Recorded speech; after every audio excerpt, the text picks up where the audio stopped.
Welcome everyone to another episode of the LANCESCURV Show. I'm not going to call it the LANCESCURV Show Podcast anymore. I'm not going to call it the LANCESCURV Show Podcast or just LANCESCURV Podcast. I think I've earned the right after all of these years to just be plain old LANCESCURV. Look, Arnold Schwarzenegger worked his life to get the notoriety that he had. So he's Arnold. Oprah has gotten so far in what she does. You know, I have my personal feelings about it, but I got to give her props. She's Oprah. Once you get that one name status, it's something you had to earn. It's not an ego thing. So all this podcast, I don't have to tell you who I am because I'm not just a podcast. I'm not just a YouTube talking head. You get to a point where you have to give yourself props because other people are not going to give you those same props. And it's not that you're looking for attention, but it's like, come on already. It's like when you go to that grocery store all your life and you're $20 short.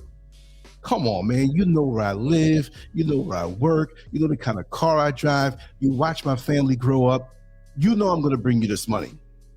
There's a certain trust and a certain status. I've been here.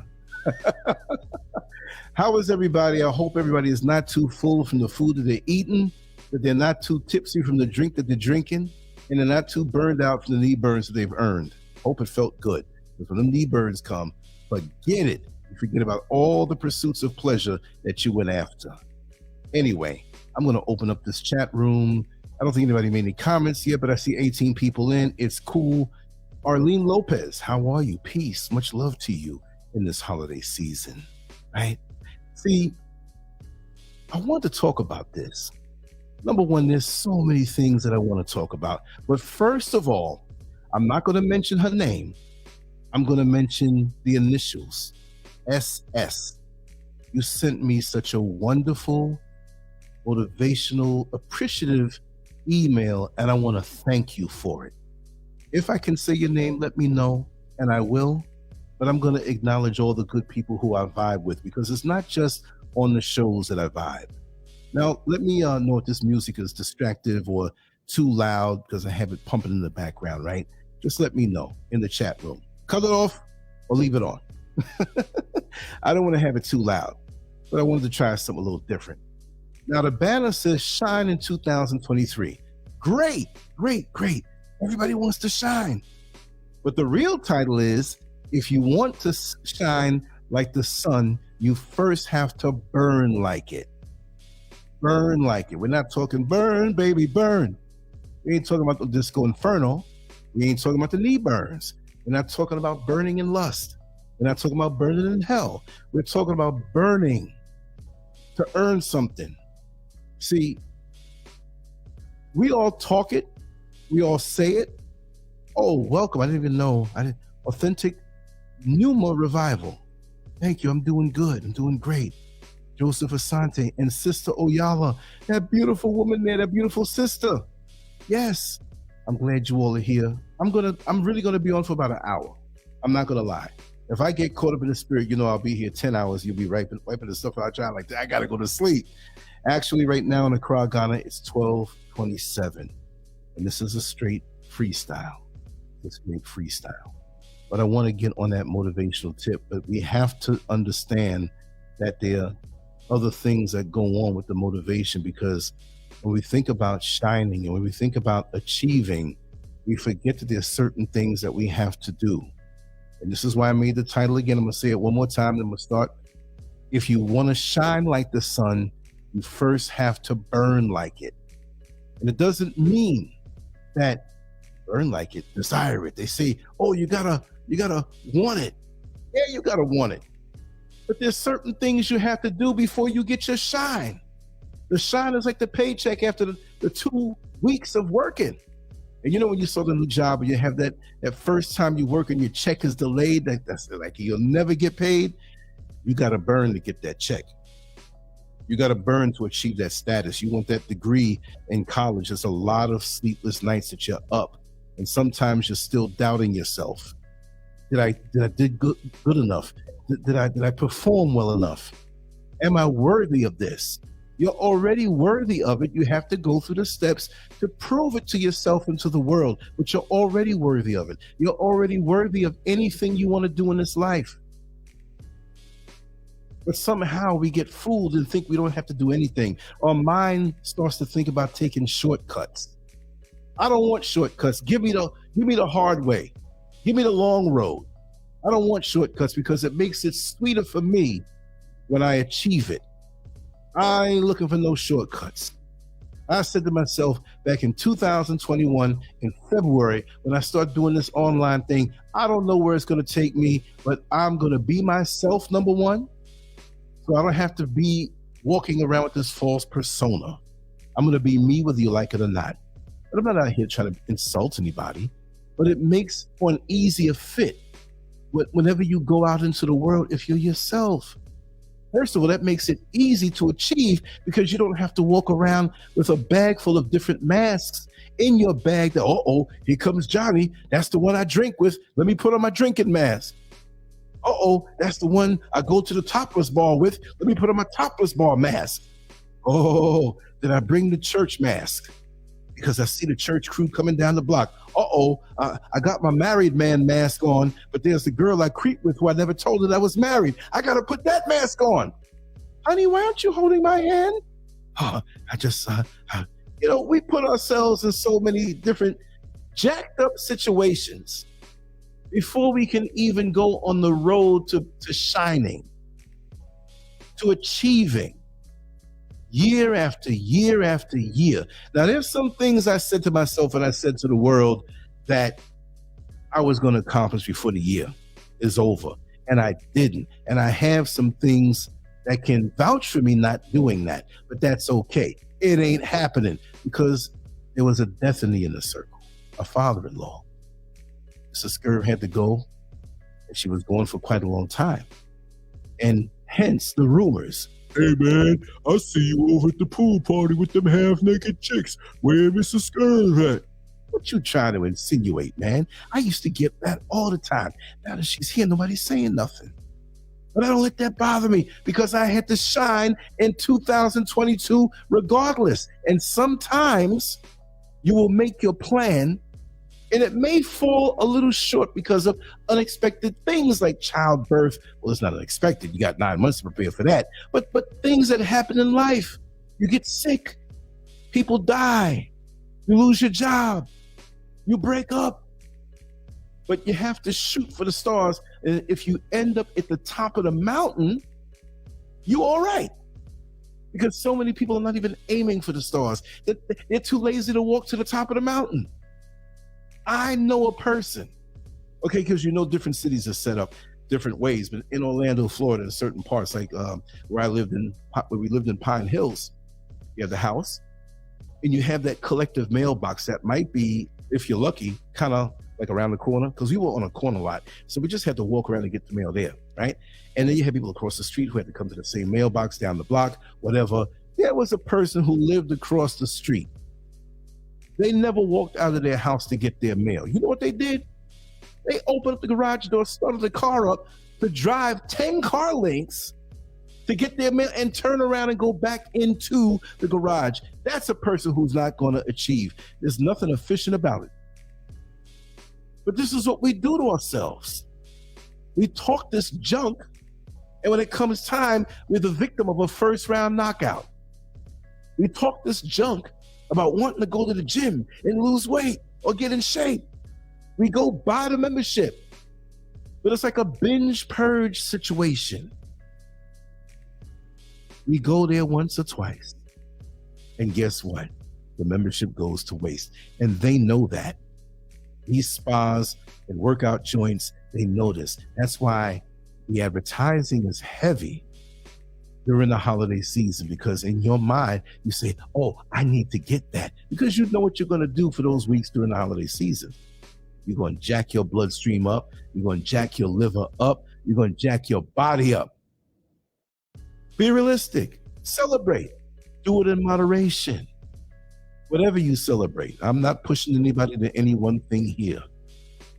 But why is it that year after year, we never seem to reach our goals? Is it that our goals are too high? Can't be. Is it that our goals are not incrementally divided up in smaller bite-sized pieces? Maybe that could be it. That's one of them. Be realistic. No, I don't mean to downsize and quell your dreams. And if you're talking about, well, next year I'm gonna go to the gym and I never lifted weights before, but I'm gonna win the Mr. Olympia. Huh? I never put on a pair of boxing gloves before, but you know what? I have so much passion inside of me. I'm gonna go become the heavyweight champ of the world. Really? Incrementally is a wonderful word that keeps you from damaging yourself physically when you get into the physical endeavors, and it helps you from damaging yourself on a psychological level when you don't reach the moon. You know what I mean? You jump off the top of the building. Gravity works, baby. If you want to get to the moon, you better do it the right way. Hell, I don't even think man hit the moon yet. I think that was a big projection, because they ain't never go back yet. And if you go, how you gonna get back? Ain't no little space buggy gonna go through that atmosphere. Where's the fuel coming from? I don't know. Anyway, that's a whole different subject. But I know how difficult it could be to reach your goals. And it doesn't mean that it's impossible. Difficult, yes. But when you have a certain momentum and you live a certain way and you train yourself, even this music is good. Can I cut the music off, y'all? Here they go dropping porn links in here. Let me block these bad boys. Okay. Should I cut the music off? I think I'm gonna cut it off. I think I just wanna vibe on my own like this. I'll let it run out. Okay, that's cool with you. All right, it's gonna run out. It's still playing, but it's gonna run out. Okay. Yeah, this is the thing. When you do become known as an achiever, and I ain't gonna dedicate this thing to the haters because they're there, because I use their energy in my behalf. Sometimes I just create more haters to step to them and just insult them, and they're mad now. Now every time they think about me, they're giving me their energy, and I can convert negative energy to positive energy. So they benefit me. The positive benefits me, and the negative benefits me.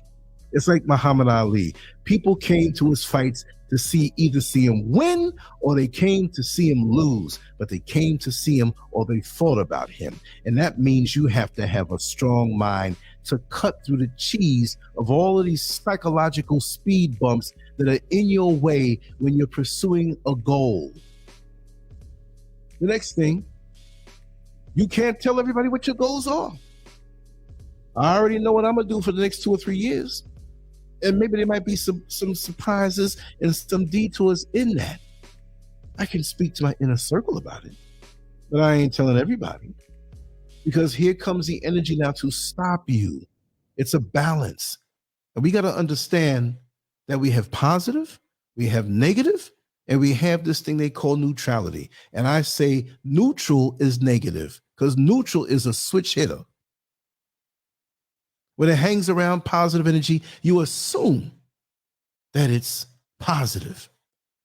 It's like that gay dude in drag hanging around 10 beautiful, gorgeous women.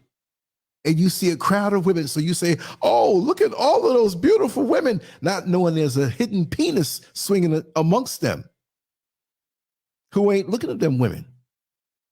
So you have to be careful who's around you. I'm like a Titan coil right now. I'm like a spring ready to spring out. I have learned so many lessons in human nature this year alone and come through successfully. I have even more of a gift of discernment. Yes, I'm saying it. I'm not nobody's pastor. I'm saying this is my own GPS system that helps me to navigate amongst the energies amongst us. And I don't want certain energies around me because I have certain goals to reach. See, there's certain people you don't need to be around. There's certain places you don't need to go to.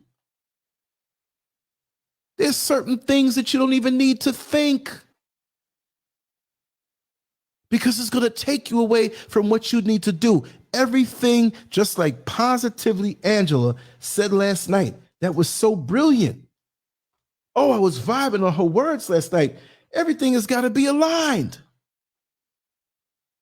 Your actions and your thoughts. And there was another one. Or maybe those two I got wrong, but everything about you has to be aligned.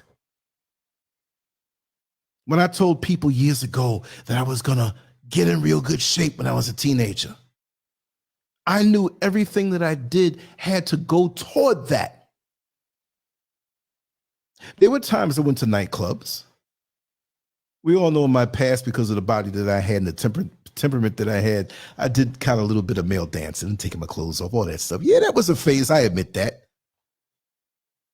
But even when I went to a nightclub to perform, there were other fellas there, and there may have been some other women there.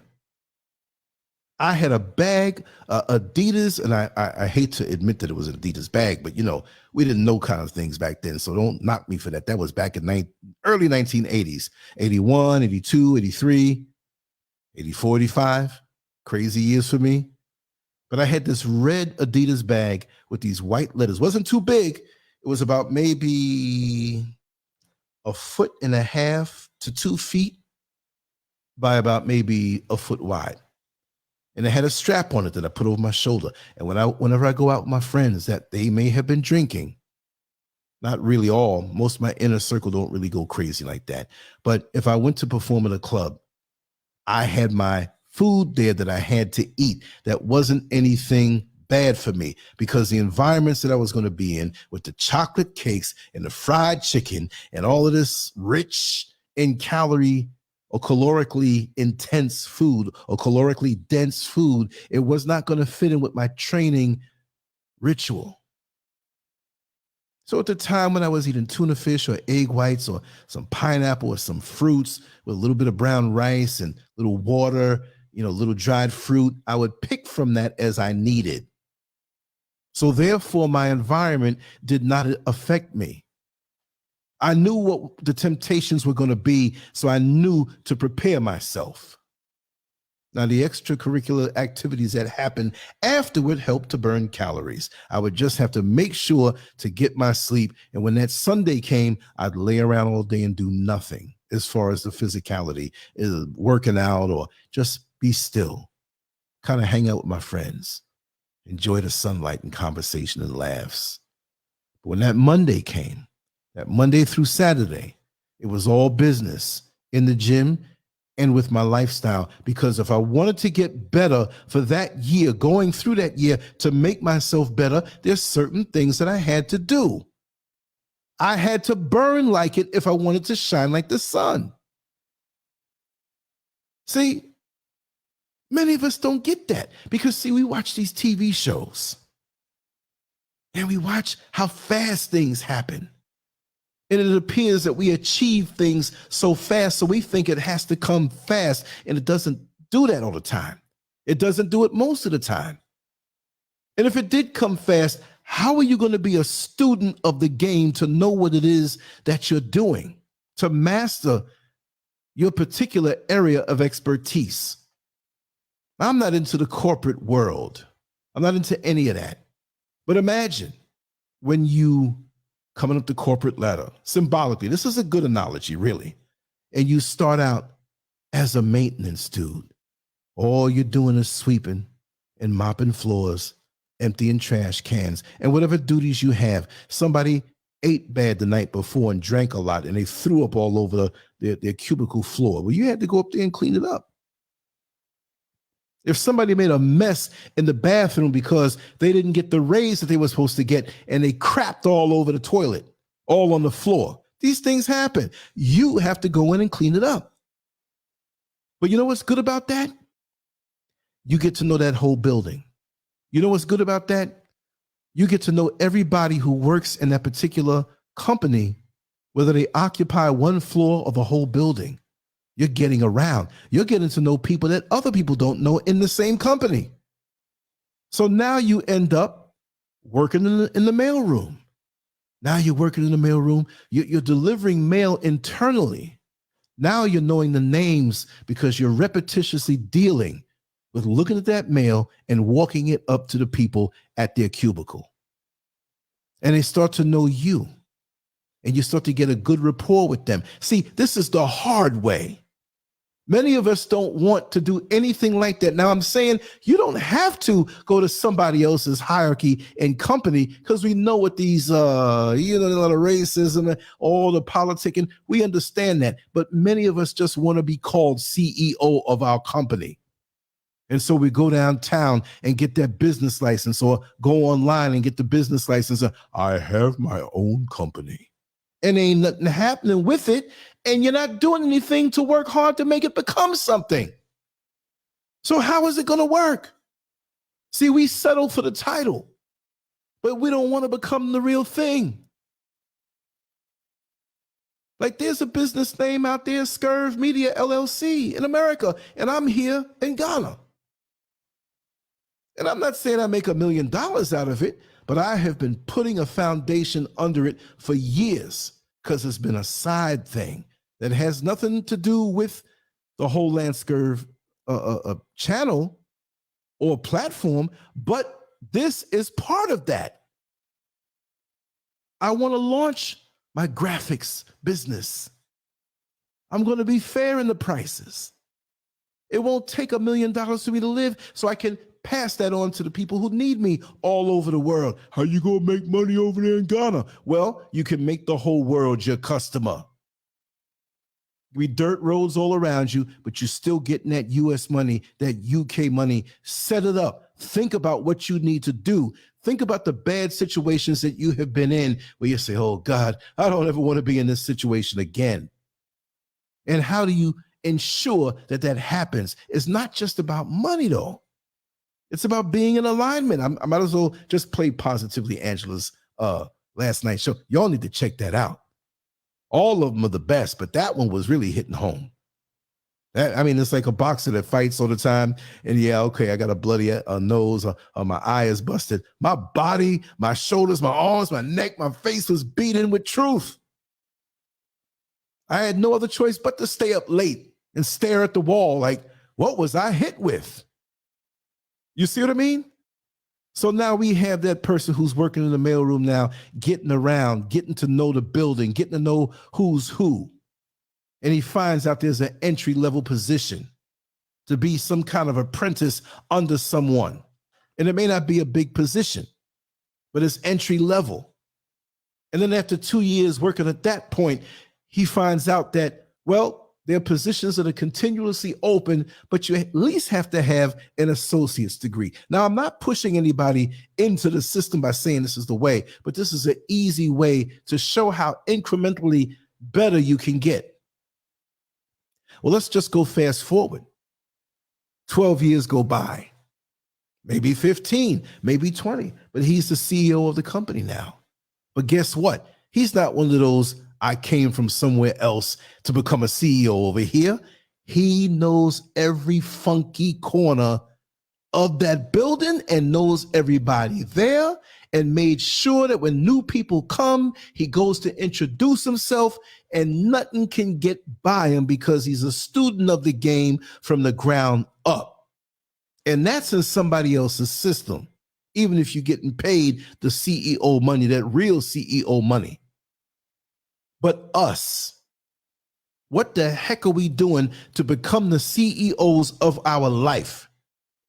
Because we're not going to become anything unless we master ourselves. Unless you're brutally honest with yourself to say to yourself, this is a weak area for me that I need to work in, so I need to stay away from these kind of energies that may pull me back into it.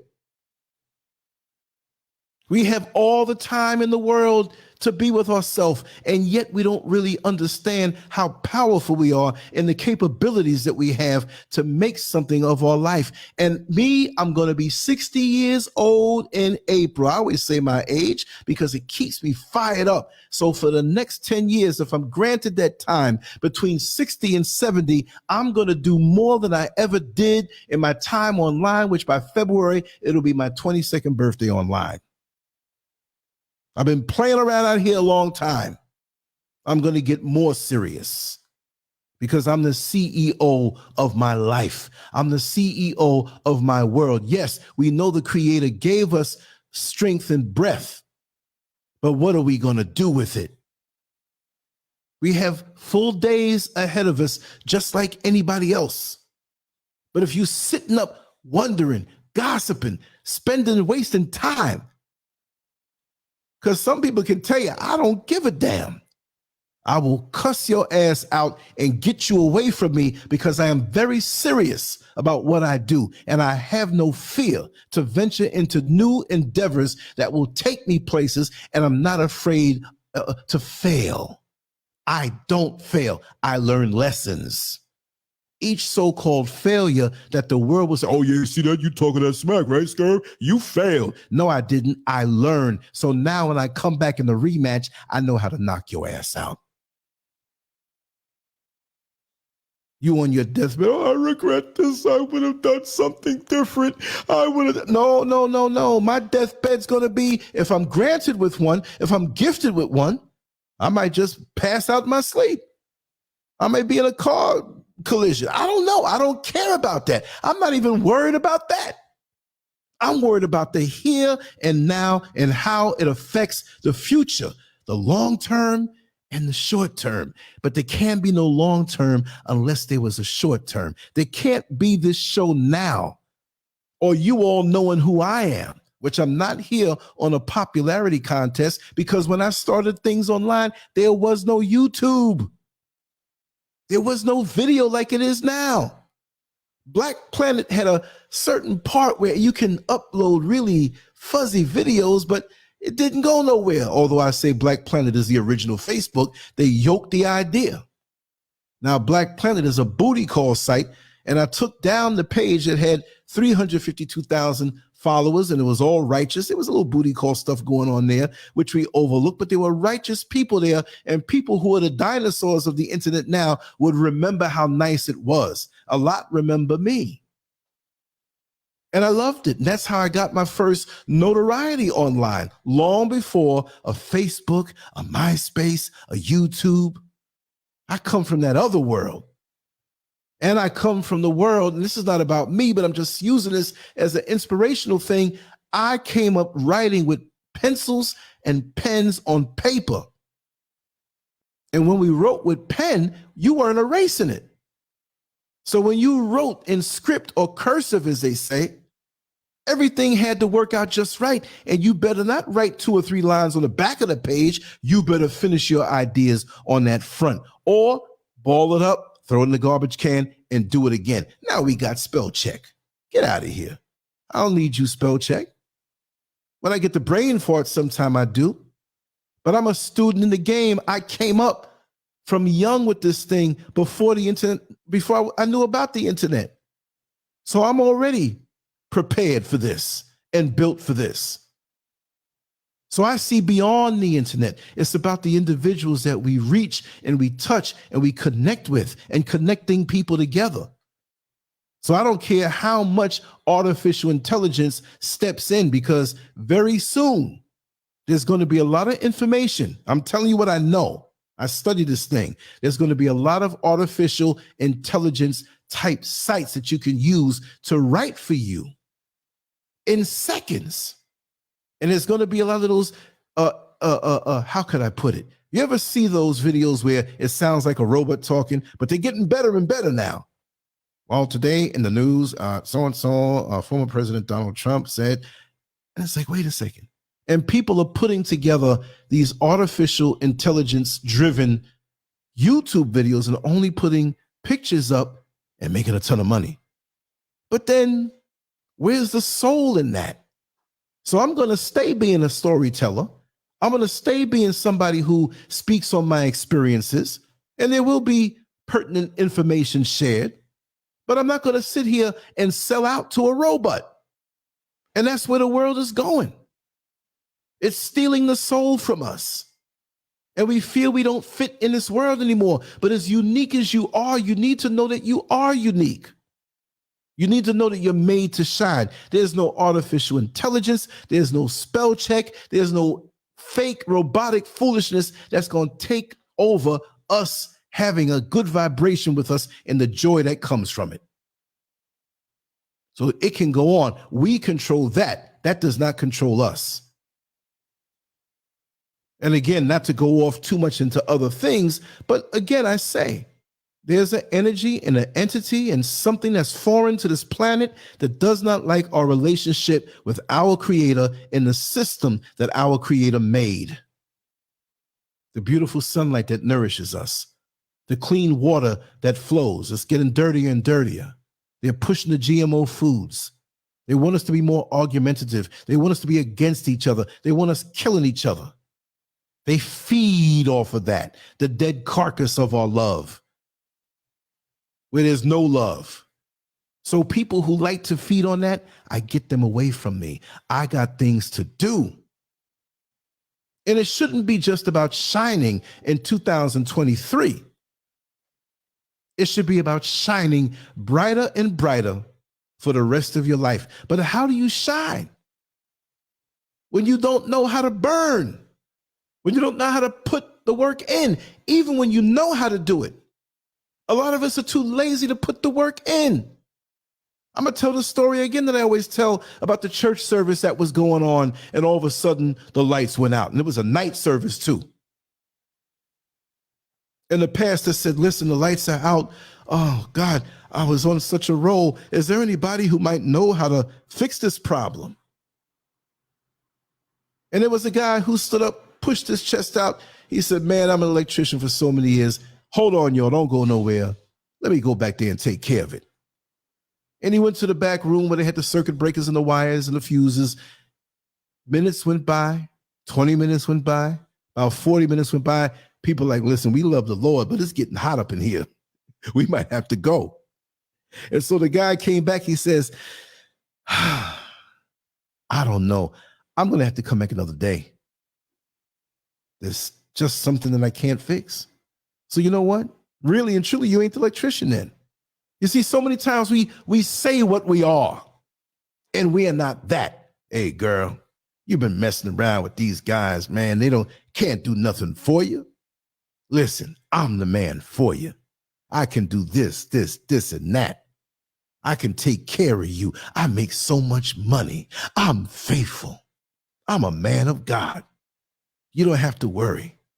I got my own house, but hey, if you come with me, I'll put it in your name too. Telling you all the good things, and you realize that it's a jacked up situation. Yeah, he put it in your name, but he about to go into foreclosure. He's faithful. He ain't got no choice. His wife threw him out, and he found that he has STDs from the other girlfriend. So he ain't going, you know what I mean? You don't know. So now the church is dark. What you going to do? Here's an old man. Old, whatever old is, because people call me old at almost 60. And I'm like, yo, I'm going to have the best years of my life ahead of me. So it's all relative. Old man stands up with a cane. People looking at him like, where he going? He must be going to the restroom or something. And he stands up, Pastor. I say, yes. May I be allowed to go into the back room and see if I can help out in this situation? I mean, the man can hardly stand up. And people are looking at him like, where is he really going with this mess? So he shuffles on back. He almost stumbles. Somebody has to catch him. And people are like, let the old man go back there and try something. He's back there for 5 minutes, and already they're losing their hope in anything. The other guy took about 40 minutes, and they waited. And after 5 minutes, all of a sudden, like those old shorted out Christmas lights that you plug in and it comes on for a second and blinks out and comes on depending on how the wire is touching. All of a sudden, boom, lights came back on. AC came back on. Everybody talking about, praise the Lord. God is good. They didn't know this man. They never saw him before. So he came back out all humble. He sat back even further in the back because he didn't want to try to get any props or notoriety for what he did. And the pastor said, sir, we're so thankful for you. We have an envelope for you by the end of the service. He says, no, I didn't come here for an envelope. I didn't come here for anything. I just wanted to enjoy the words that flowed from your throat and from your mouth in this service. Sir, what's your name? Who are you? Well, my name is Joe, and I just moved around here with my niece.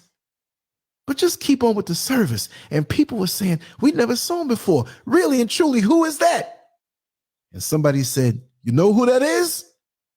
That's the electrician. So instead of trying to go for the imagery in the title, in the facade, because I find in my life, I see that more and more people try to look like the real thing instead of being the real thing. You see that man that quickly said that he was an electrician? Maybe he dipped and dabbed in some things, but he couldn't produce. But the old man went back there after 5 minutes and put him to shame, and everything worked right, and it was never, ever a problem after that.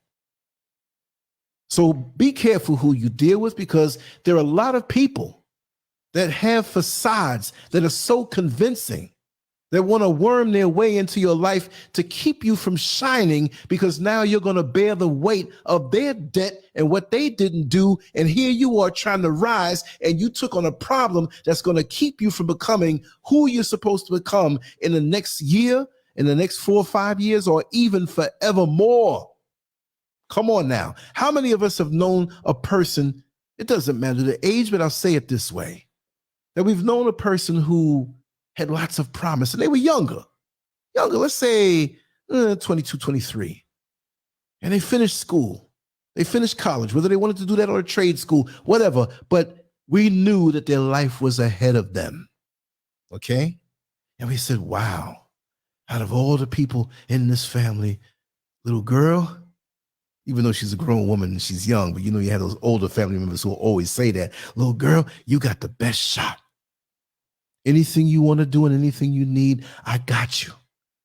Distant relatives, people in the neighborhood, they saw her with such promise, young and beautiful, smart, focused, and intelligent.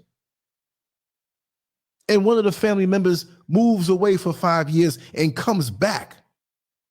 Didn't really hear much about her progress because the family is big, and comes back, driving home or to the area where the rest of the family is, and sees her on the corner with a miniskirt, half naked and 40 pounds lighter, and skin looking bad. What the heck happened? Somebody came into her life that took her off the path of what she was supposed to become. So don't think it's guaranteed. Even when you get a little momentum in what you do, you have to crave more momentum. You got to be moving at the speed of a Japanese bullet train. And if people reach out to try to stop you, you're moving so fast to your goals, and you're focused 24/7. You take a little break when you want. But that's the only way I've been able to survive online. Yo, SCURV, how you put so much work in whatever? It's effortless now because I got momentum. It's a part of my life. And if I don't benefit from it, my children will.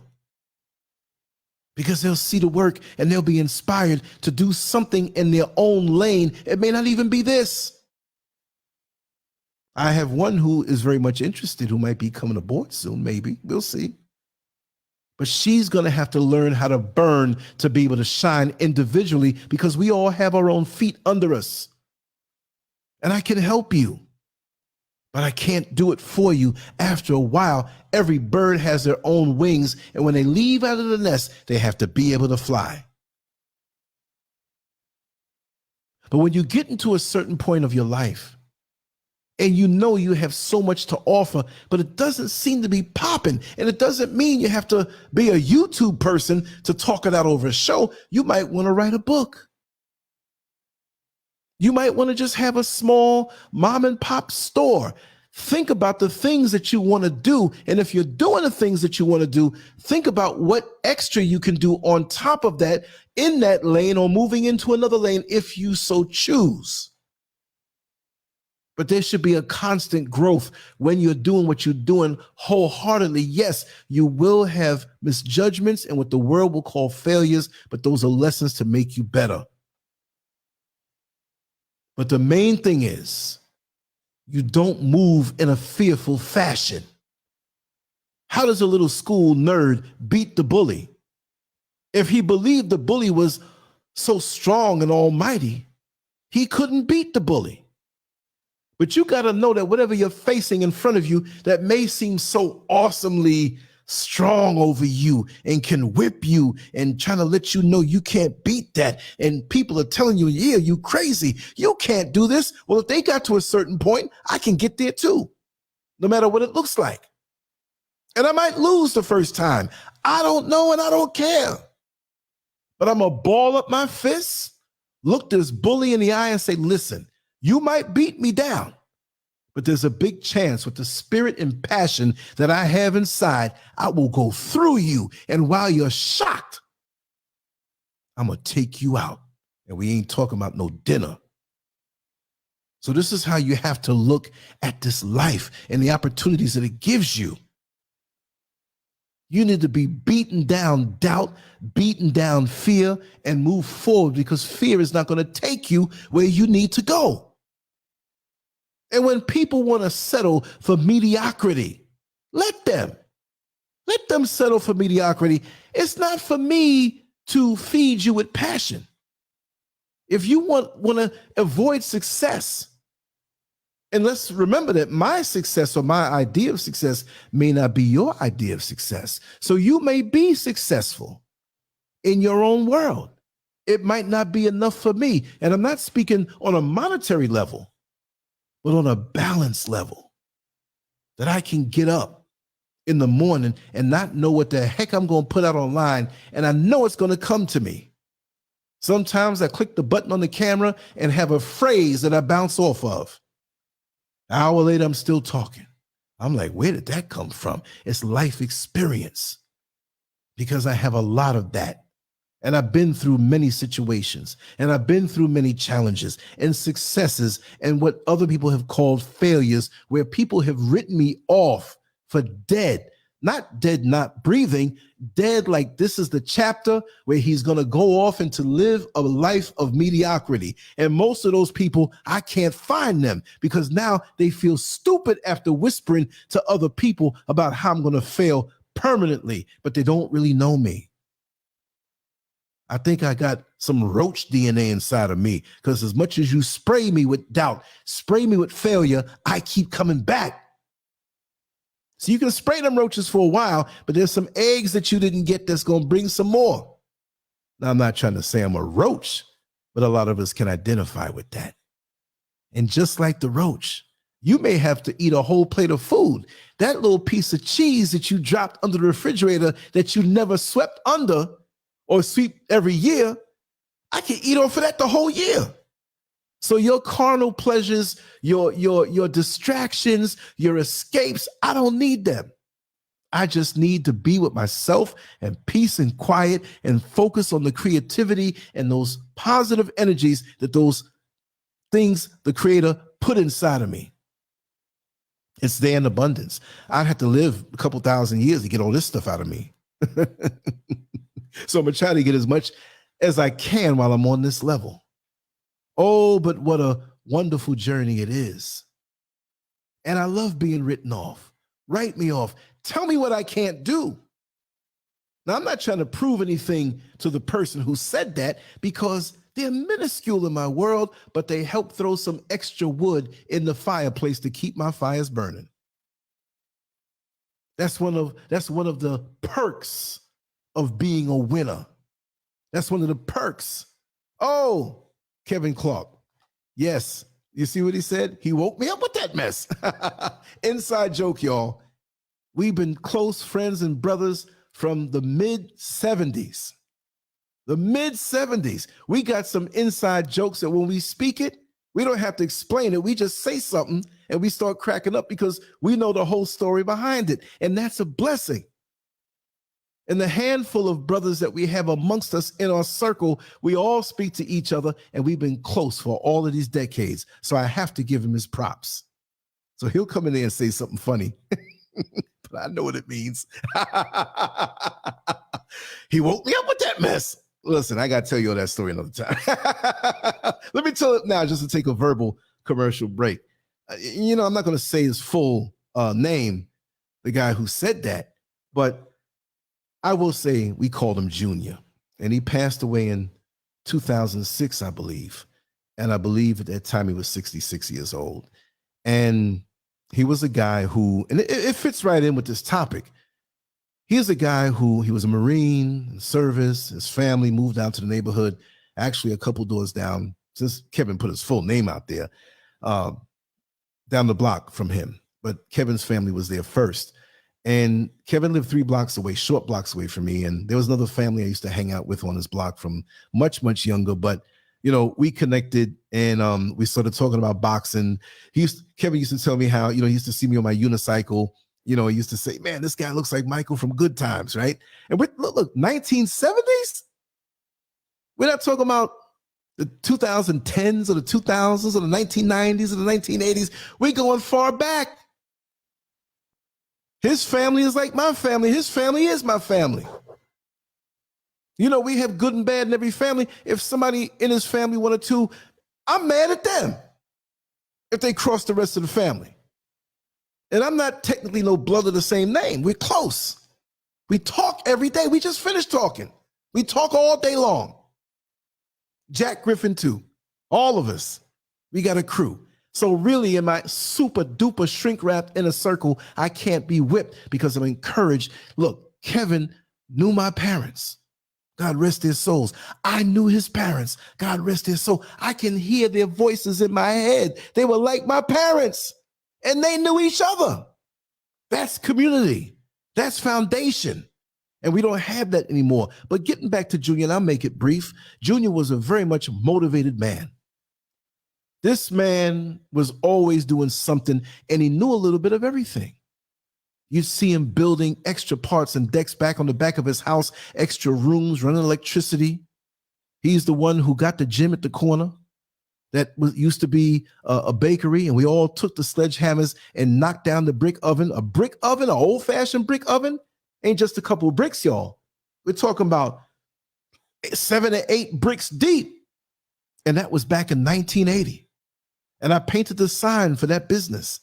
And it looked good. Kevin can tell you. I did the shirts for his gym business. But we were much closer than that. And it was such a blessing. And he was so motivated. He would take us to the beach sometime. He was into bodybuilding also and competed.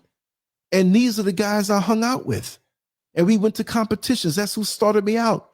It was Junior who brought me to my first competition in January of 1980. And it was Kevin and Jack Griffin who critiqued my physique.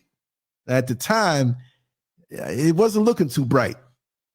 They were very kind in their assessment of me. But this is family. This is what we had, our community, the love. And it's a thing that is a part of me. Look at that. And so Junior, he would train and he was always a kind man.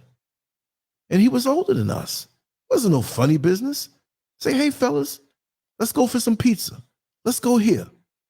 And, you know, our parents always knew. It was no kind of, well, you better watch out for this. No, because we knew his family. We could knock the door, and if it was dinner time in his house, we could eat. If it was dinner time in Kevin's house, we can eat. If it was over by me, no problem. This is the way we lived, and this is the world that I miss. Those were the good old days for me. This is a stripped out, watered down whatever in the present day. And I'm not some old dude thinking about the old days. They could be some good today, but the oxygen in the air that's thin on the top of a mountain, the love in the air is mighty thin and is so hard to breathe. That's right, Baron. I didn't want to say too many government names, but yeah, type it in, man. Type in your thoughts and guide the conversation. I'm still going to come back on say, and see, this is going to keep me on there longer, and I feel I have the energy to do that. I said I was going to be on an hour. It's 49 minutes, and I feel like I was just in the dressing room warming up.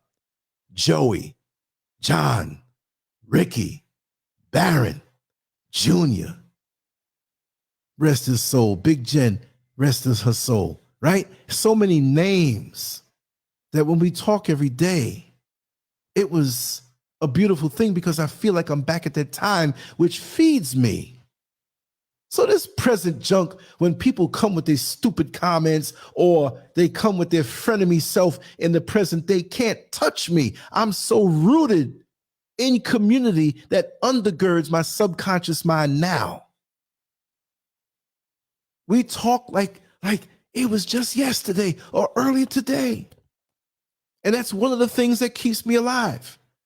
But Junior was truly an inspiration, and I have a lot of Junior in me from being around him. My father was a little older than most, but he taught me so much, and he was there for me, just like my mother was. Junior knew both of them. Everybody in our circle, we all knew each other. The inside of our homes, the good times, the bad times, and we were mannerable. If we overheard something, we didn't run somewhere and gossip. We kept our mouths shut like it never happened. And if somebody came to us, and if Brother Kevin came to me and said, man, we talk about it. We're close like that. And he was always there for me, just like I was always there for him. There was a time when he was going through a traumatic time, and I wanted to be next to him. I knew he was hurting. So I spent the night. We talking on the couch. I lay down on the floor. Man, lay on the couch. We're going to talk. I'll lay on the floor. Talked until we slept, woke up, and the sun was up. I was free in those days. I went home and washed up and ate and did my chores, whatever, and came right on back. That's how you do. That's true love. That's true community. Are we that for anybody else now? Well, I ain't going to go about nigga out, man. You do nothing for me, blah, blah, blah. No, to the core. And this is why I know that we'll be all right, those who apply ourselves to our goals. But we have to be rooted. And we have to be ready to burn like the sun, to shine like the sun. If my body fails me, then it fails me. But I'm not leaving out of here because my spirit is broken. I've been through so much in this world. And you see me complaining? No, I pick up and I keep on going. And that's why the songs, even from young. What was that song by Gladys Knight in the Pips? I got to use my imagination to keep on keeping on. What about the one that I love from Martha Wash? Carry on. I stand alone in the eye of the storm. Pressure's all around, trying to bring me down. But it's all right. I won't give up the fight. I carry on. I have distant family. I have a brother who's 11 years older than me who got a hold of that book that had all the addresses and phone numbers in it that my mother kept, because we didn't have smartphones back then. My mother passed away in 94, God rest her soul. And so when he took that book, and because he was 11 years older than me, and she was well known in the circles of churches and singing and performing, they didn't really know me. I was a little boy, a little 4 or 5 year old boy. They knew him. So he went around telling you a story. I told it before. To all of those who, when people get old, they don't see each other as much. And they said, oh, that's Miss Osie's son. Because that was her first name, O-C-I-E, Osie. How are you? Oh, well, she's not doing so good. Well, how's Lance? He's out there, chasing women and whatever. And I was the one looking after her, but he was the one on crack. So when he asked for help in her name, they gave him lots of money. These are people who are well established, where you know each other for decades. Like I know Brother Kevin here for decades, that if I had $1 million and he needed 250, he gonna get $500,000 the next day. No problem. You're my family and I love you. So these people who were up in age, they went, oh my God, she never asked us for anything. She helped our daughter off of drugs back in 1975. And she did so much when we lost our aunt, and she came and she cooked and cleaned. Oh man, Ethel, go on and make a check for $10,000. She had a stroke? No, and there's more coming. We can just give that now because we have more coming, and we have to liquidate some of our finances, but we're going to make sure. And she knew hundreds of people like that. Hundreds, if not thousands. So he went down the list of the book. The book was bulging. There were so many extra papers stuck in the book. The covers of the book looked like Pac-Man with the mouth open. You couldn't close the book. And they had a joint account. My mother and my brother, who was smoking crack, had a joint account. So he said, don't give anything to me. Put it in her name. Oh, he's such an honorable son. We trust him because he said, put it in her name. But as soon as it went in her name and in the bank, he had access to it. I'll tell you this much. I believe he smoked between $250,000 to $450,000 when I began to catch wind of who. I actually went to churches at the end of the service to tell them, listen, if you see him, do not give him anything because this is what he's doing.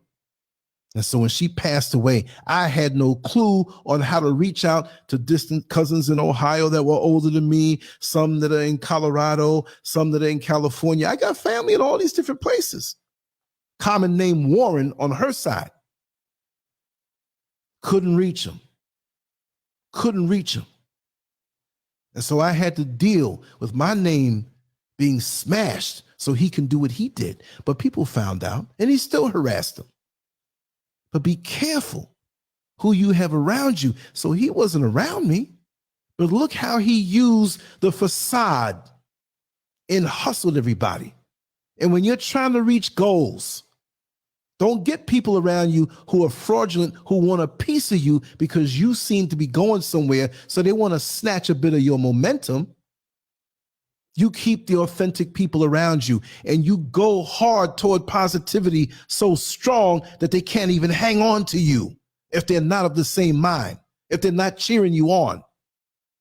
They'll have to let you go like that bug on the windshield. You driving 15 miles an hour and it's hanging on and the wings are flapping. You mash the gas more and it's holding on and you get 60, 65, 70, 75 miles an hour. Boom, it's gone. You don't need to engage with these people who are hell-bent on stopping your momentum from shining in 2023 and beyond. So get your mind right. You're not going to get anywhere if you don't change how you think. Now, it's not for everybody to move to Africa like I did, because I will be back in America visiting. I'm not going to blast it out there. I don't know who's waiting for me for talking the stuff I talk. But I will be back. I might even buy some property out there. I might even have a little place out there and bounce back and forth secretly and sneak up on some people. Oh man, you out here? Oh my God, I can't believe it. The world is mine. I've expanded my thinking so long ago. Driving the bus, sitting in traffic and passengers with their feet stinking, cussing me out. I said, there's got to be a better way. There are people in Dubai right now at resorts living it up. There are people in Singapore right now not even thinking. There are people in Kenya right now enjoying a nice piece of fruit, enjoying nature. There are people in the Philippines right now with no problems. They got little businesses and they're sitting around playing cards with their family. What I'm saying is that it doesn't have to be any one of those countries. As a matter of fact, you don't even have to leave the country. But understand that it's a big world out there and endless possibilities for you. But if you're not in the game, if you're not doing what you're supposed to do and appear to have something of value to offer because you've been burning like the sun so you can shine like the sun, people will pass you by. Because there are people on different levels out here. And when they see the value in you and what you do, you don't know what's coming your way because you're a student of the game and you're putting stuff out there. Brother Ayapo is grinding in his lane with books and videos and artwork and graphics. He's doing good and it's going to be even better. And when people see that you've been doing this thing for a long time, you don't even have to try to convince them. See, people underestimate people sometimes. I've met people before. I slipped them a card. They say, what you do? Somebody else, man, you got to check this out. And I wasn't even bigging myself up like that. You'll SCURV, man, you'll Lance. Give them one of your cards. And they took the card. Okay, nice looking card. But you know, you sort of look on their face. This nigga ain't about nothing. And so you see him a week or two later. Oh my God, Lance, I didn't know. Oh my God. Hey, I didn't do that to you. It's the fact that you underestimated me that now you're stuttering and huffing and puffing. I'm a student of my game, and I will be that way until I transition. And if we get on that early, even if we're not in the chronological earlier years, we bring a wealth of experience on human nature, on how to navigate. See, when it's daytime and you got a dog that's doodling in the backyard, when the lights go out, you know where not to step. Oh, there was a big piece over there, and there was a big piece over here, and oh, I'm not stepping in that mess. Woke me up with that mess. I'm not stepping in it, because you know what it will bring to you. And I've been in enough battles on so many different levels: physical, mental, spiritual, psychological, and been pushed down to the concrete so many times, and to the point where I know what the concrete tastes like. I know what the sewer tastes like. I know what it's like when people try to make you feel all alone and try to defeat you with their words because they don't want you to shine. They see the beauty of what's inside of you and how powerful it is, and they know they don't have that in them because they don't want to indulge in the process of growing incrementally to manifest the best part of themselves, as we all are born to do. We all have a greatness inside of us. I know Brother Kevin's struggles coming up. He got into boxing and was an excellent fighter, and world-class trainers were like, man, you got what it takes to be a great fighter. And me now, in a young age, I wish Kevin can come on and tell it, but I'll tell it. I'll tell it. And I ain't gonna tell it any different. I was about what? 15 years old, just turned 15 years old. Kevin may have a year or two over me, but in those teenage years, when there's a year or two, it's a vast feeling, because when you're a different grade, it's like, oh man, you the older guys, or you the younger guys. I came up into the gym, and we were all going to spar with this guy. He had some military background, a boxing record, amateur record and stuff. And I got in there, and I had come a couple times and sparred light and hit the bag and did different things. Kevin's the one that had actual amateur experience afterward. But I got in the ring with this bruiser. I was big for my age. I can hit hard, but I wasn't skilled as I could have been if I trained properly. I feel I got some skills now from studying, but I know what it's like to get hit. And I got that beating from the 11 cops. My confidence went up, but this guy hit me so hard and bloodied my nose, and it discouraged me. And I had to walk with that for my whole life, because I felt I could have been something if I applied the discipline that I applied to in bodybuilding. I love boxing probably more, but I love them equally now as a spectator. And so here I am at the age that I am, and it was only a couple weeks before. I walk with this. When I see great fighters fighting on the TV, I'm like, I knew I could have did this. But I let that one thing discourage me from pursuing it even more. And Kevin came and told me, he said, Lance, from what I've seen of you, what the training you did in bodybuilding, which doesn't mean anything in boxing, it doesn't. But how I changed my body from that period to the other period, where you could see it, where people are like, God, dog, you had to have some discipline. If I only applied that to that and not got discouraged, who knows? Now, maybe that was good. Maybe I would have had brain damage years later, maybe whatever. But I am a fighter to the core. But that one little incident bothered me. Just the same way, if you don't push through those incidents in your life where you're faced with a mountain that everybody acts like you can't surmount, even when they don't have the faith in you, you got to know that you can do this thing. Because if you have the luxury of a deathbed, you're going to want to know, did I overcome this obstacle? Or are you going to live with regrets and leave out of here with a life full of regrets? That's why I refused after that. Anything I wanted to pursue, I'm going to do it. That's why I can keep reinventing myself. And it's not a matter of reinventing to fool people and acting a different way. You're going deeper within yourself to pull out more of the greatness, because we all have unlimited seeds of greatness within us. And that was very soothing to hear from Kevin, those words that he said, what I could have been. But it wasn't about, oh, you could have been that, but he saw the attributes. He didn't understand it at that point because I was very young. But when you look back, and that made me feel, you know, when you get an honorary degree or the keys to the city or some kind of acknowledgement, it put that regret to rest, because someone who knows me and loves me from way back told me what the real deal was. And that's what we have to do with each other. You see, if you have somebody in your family who is attempting to do something and they're going about it, but they run into a little obstacle, you got to be there for them to give them that pep talk. Sometimes maybe it's something that they can't afford. Well, the fee for this particular thing is $200. And if you can afford that, they don't have to be your blood. Do it for them, because you're setting off a chain reaction into the universe that may not come back to you in your pocket, but it may come back to you and your children or your spouse or somebody in your inner circle, because we're divinely connected in this world. And that's why we have to know that when we make a move on a positive level, no matter what your religion or belief system is or what you think, this universe is perfectly balanced.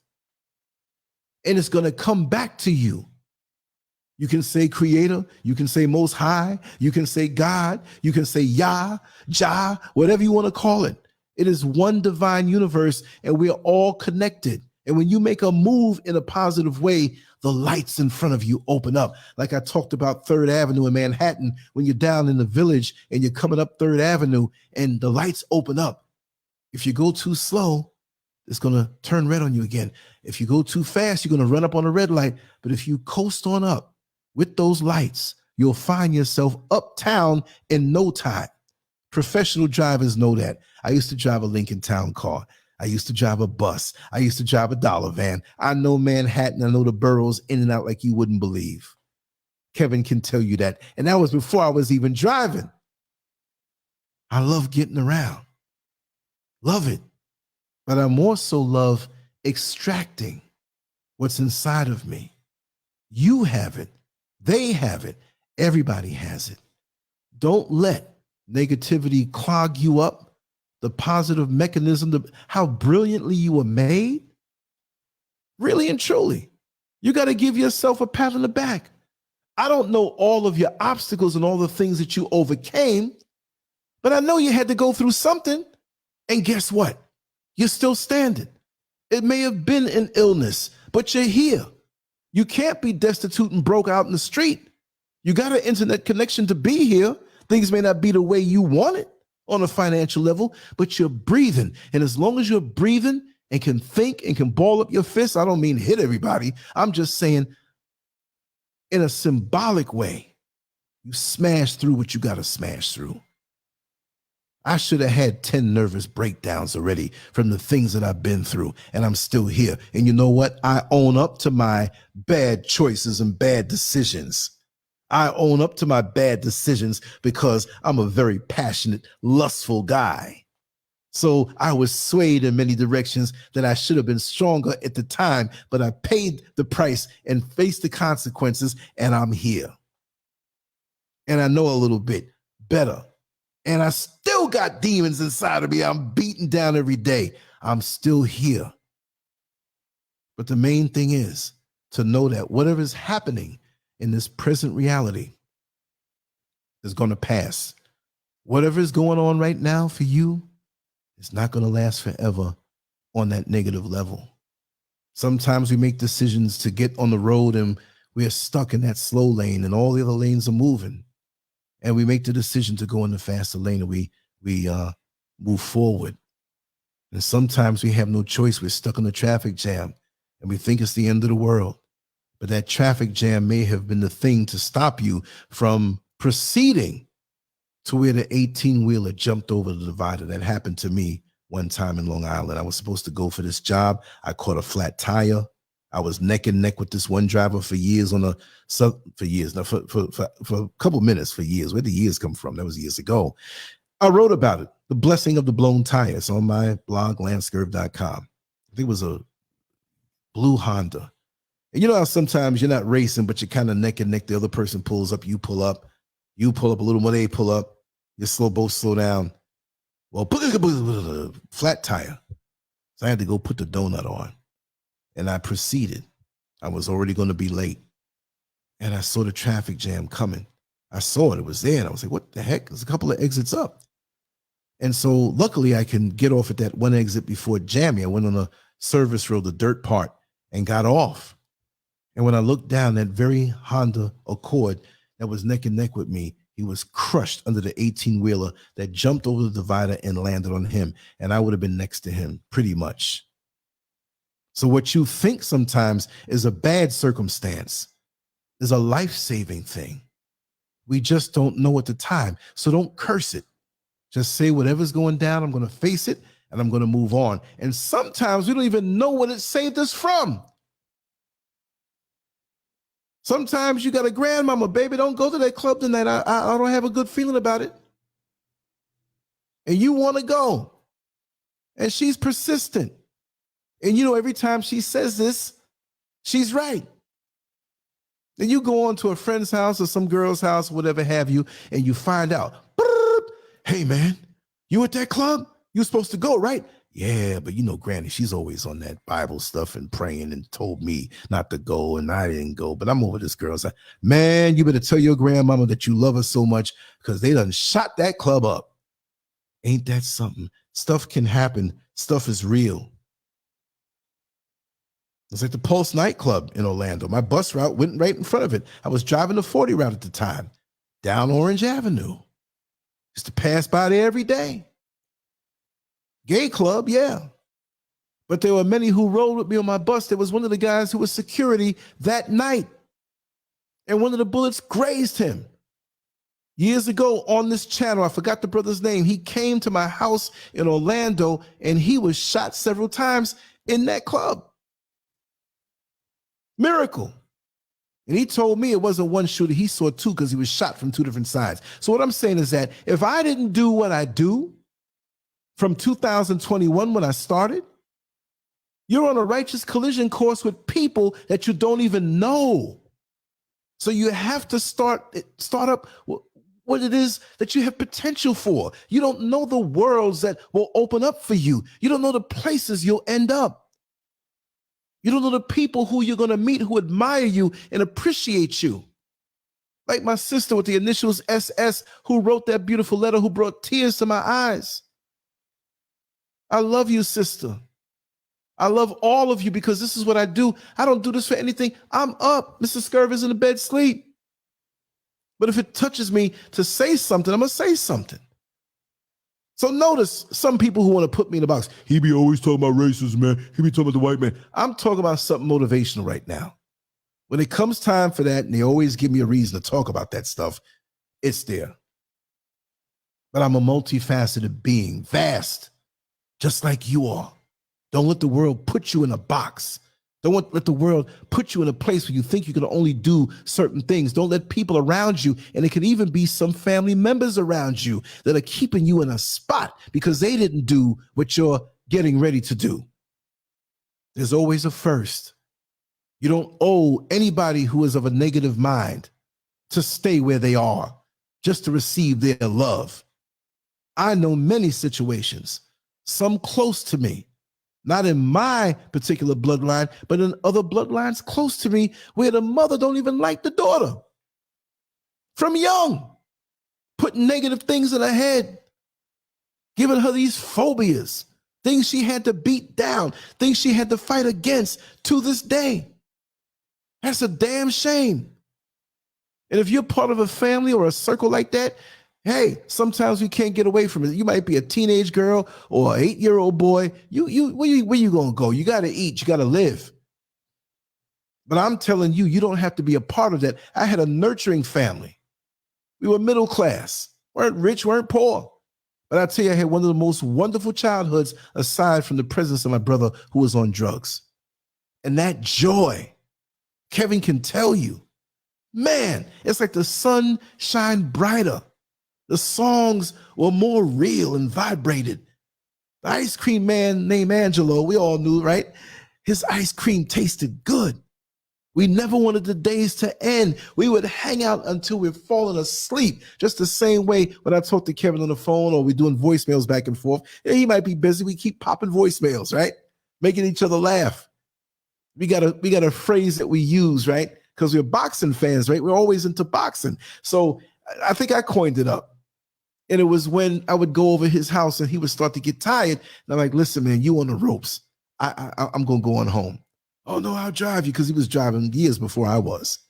I said, man, it's 3 short blocks. Man, no, but, people crazy out here. But it wasn't the type of crazy that's around in 2022. I said, man, you on the ropes. And we do that on the phone. Sometimes you fall asleep and it take an hour before you answer me. I said, man, I knew you were falling asleep. You on the ropes. When the boxer's on the ropes and defenseless and getting beat. So in this situation, he's getting beat by sleep or I'm getting beat by sleep. But I was always the hyper one. I never really succumbed too early. I was always like, man, you still up? I would sleep. But when I get on the ropes, I'm tired. But earlier when I came in, this is off topic, I made a lot of runs today. This is why I didn't do anything earlier. And I have a run in the afternoon to make. So if I get into bed, I'll get up and do a live or something and then come back later on. But I got some business to take care of tomorrow too. There will be stuff up. When I came in, Mrs. SCURV said, I'm making the dinner. I said, okay, I'm just going to go into bed and lay down for 2 minutes. 2 minutes? I was out. She had to wake me up to get something to eat. Right? So I ate. I was groggy. So I'm texting between and voicemailing Kevin. He said he's feeling sleepy. I said, man, I'm feeling sleepy too. I ain't do no show today, man. I got to do something. So here I am, and he's up too. So, life is wonderful when you know your lane, when you're in the process of accomplishing. When you set goals, that's wonderful, short-term and long-term, but also enjoy the process of what you're doing. That if you're an artist, every stroke of the brush brings you closer to that next painting being finished. Every stroke of the pen or the pencil on the paper brings you closer. Keep your eyes open in the world, because there are people that will be coming to you in your path. That if you have a bad attitude, you'll repel them and not enjoy the blessing of them. And there may be people who have a bad attitude. They're not mature enough to know that the blessings come through the people. Yeah, we know there's a creator, but he's not going to drop something in front of you and it's not working through people. Show me a house that has electricity and sockets everywhere, but there's no electrical wire. It comes through the wire. The charge comes through the wire.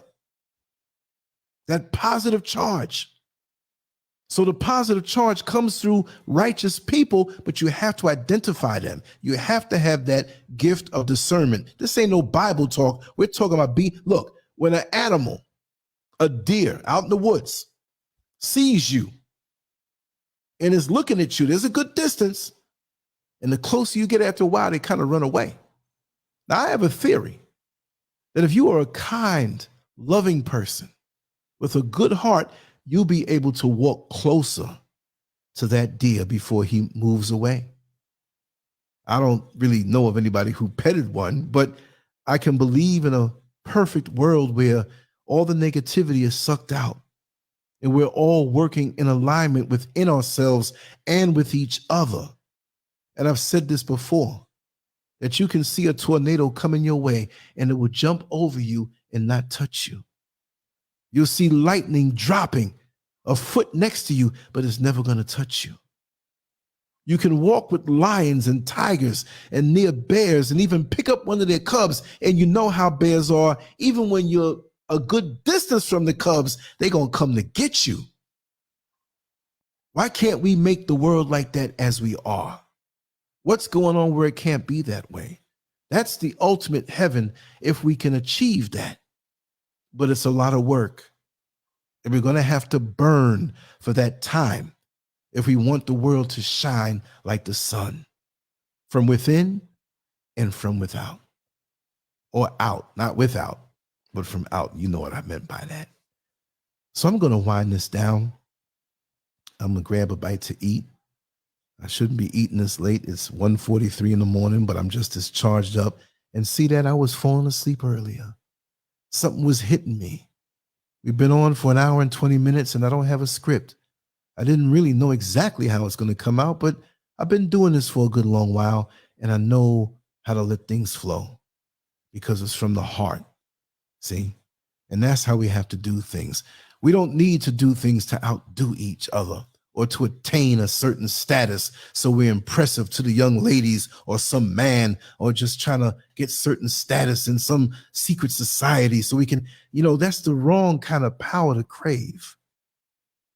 Let it be something of beauty from within that you worked on yourself, that you shine so bright that people are attracted to you in a righteous way. You see, my mother knew a lot of people. And after she passed, I didn't have that book to reach out to all the distant relatives that were much older than I was. So I had to go through several years of getting the phone calls of shock. Why didn't you tell me? And I had to explain. But there were also many people that did not know her, but saw her in her path, how kind she was to them and how kind she was to many people that she knew years before. And I heard the stories and I said, this is my mother you're talking about? When did she get the time to do all this? She gave of herself effortlessly. She gave love to so many people. Now, if you pushed her now, she'd tell you something. But initially, she had those qualities. And not because she was my mother, but because those qualities flowed through her. And the decency in Kevin's mother, God rest her soul, too. I can see why he's the decent, upstanding man that he is and has become. His father, the same way, God rest his soul. He transitioned early this year. And the same love he gave Kevin is the same love that Kevin gave to his father in his last days on this earth. And that's to be commended, and I'm saying it publicly. It made me feel so good to see how he treated his father. To go to the facility where he was in, to cut his hair, to wash him, to stay there with him, to bring him things, to bring the staff things, and to be there. That's the way I want to be to the people I love. And when you can do that, you don't have to worry about death. Death is just merely a transition. Because if you have that kind of energy inside of you, the Most High, the Creator, that one will always look out for you and take care of you. And that's the way it works. And if a person can't see that on this level, they are lost, because there's so many distractions in this world to tempt you to want something that is fake and fraudulent. You want to control people. You want a cult. You want this power. And how dare this next one have more than you? Or even people I've known personally that have way more than me get mad when I get a little advancement in some way that might not even be monetary. They want to fight you every step of the way. And I'm telling you right now, you have legal right to knock them out. I'm not suggesting a felony or a crime, but you don't cower to these people. How dare they? They didn't give you your potential. They didn't give you the seeds of greatness inside of you. So how dare they think they can step in with their funky asses and try to quell you? You have the right to be righteously angry when anybody gets in your path, especially when you know that you're doing something divine that can help other people. To hell with them. Get out of my way. I'll walk around you to be polite, but if you keep blocking me, I'm knocking you the F down. You got to have that spirit inside of you to defend the delicate things that are inside you that need protection. That oak tree that you see so mighty, it was something growing up out the ground tiny that you could have stepped on. And you could have killed it off and it wouldn't become what it's supposed to become. Stop breaking the spirits of these children that are coming up. Encourage them. Protect them. We got too many people who are older, who are jealous of people who are coming up, who are doing the right things with their life, and they made bad choices. No, the only way to relinquish that pain is to give to the younger ones or anyone who's aspiring to do anything. If you know something to help them, if you can give them an encouraging word, and if you can't even do that, take them to dinner and say, hey, I'm doing this for you because I like what you're doing, and you're going to do good one day. That's the only way to take away the pain that you have if you have it. Don't be mad at me if I said I love my childhood. If you hate your daddy, you better deal with that. Because even when he transitions, you have to deal with that thing inside of you. I didn't do it to you. If you have the right spirit, I can help you, encourage you, help you to heal. But like they say, hurt people hurt people. And in the conquest of your dreams, you got to understand there's a lot of people with smiling faces sometime. And it's not just the ones that pretend to be the friend. They could be your same DNA and show their ass after so many years. Be careful with the ones that you share the same DNA. They're not going to want you, some of them not going to want to see you shine in 2023. You came out of the same portal into this world, but you sharing DNA, and it should be where you have a common love for each other because you came up together, whether you really did or not. Maybe you got a brother and you got different mothers or different fathers or whatever. That shouldn't matter.